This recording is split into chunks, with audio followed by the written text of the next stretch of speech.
بسم اللہ الرحمن الرحیم۔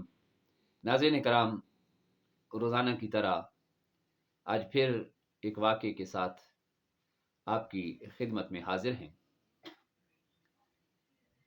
کہتے ہیں کہ عاشق اپنے محبوب کی ایک جھلک دیکھنے کی غرض سے اس کے در پر پہنچا۔ دروازے پر دستک دی تو اندر سے آواز آئی، کون ہے؟ عاشق نے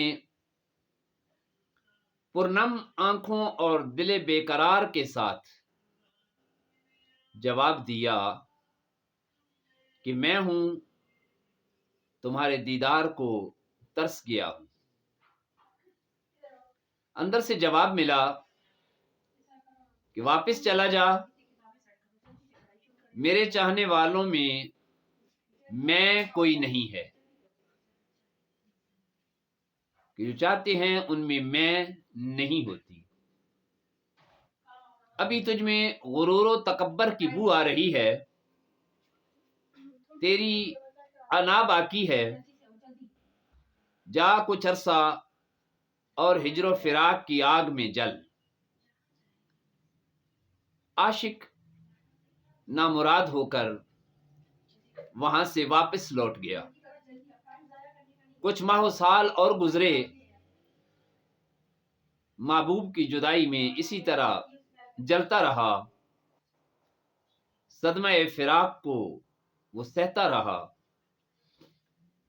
جب پھر محبوب کے دروازے پر سودائی اور دیوانہ بن کر وہاں حاضر ہوا تو محبوب نے اس بار پھر پچھلا سوال دہرایا، دروازے پر کون؟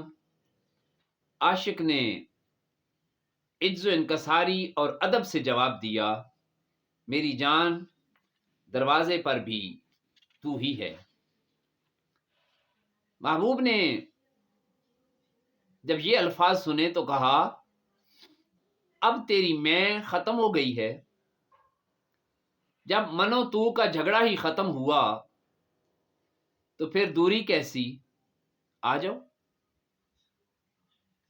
اجازت ہی اجازت ہے، کہ گویا محبتوں کی دنیا میں جانے کے لیے میں کو ختم کرنا پڑتا ہے۔ ایمان کی بھی یہی کیفیت ہے کہ اہل ایمان کے دلوں سے جب میں ختم ہو جاتی ہے، جب وہ کسی دوسرے میں اپنے آپ کو گم کر لیتے ہیں، تو ہی تو سب کچھ ہو جاتا ہے، تو گویا وہ کامل ہو جاتے ہیں۔ جب تک خود کو محبوب میں ضم نہ کر دیا جائے، جب تک قطرہ سمندر سے باہر ہوتا ہے تو وہ قطرہ ہوتا ہے، جب وہ اپنی ذات کو مٹا کر سمندر میں گم ہو جاتا ہے اور اس میں ضم کر دیتا ہے تو قطرہ بھی سمندر کہلانے لگ جاتا ہے۔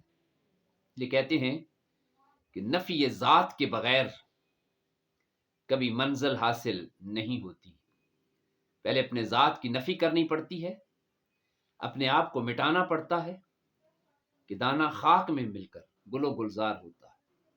مٹا دے اپنی ہستی کو اگر کچھ مرتبہ چاہیے، کہ دانا خاک میں مل کر گل و گلزار ہوتا ہے۔ بہت بہت شکریہ۔ اللہ حافظ۔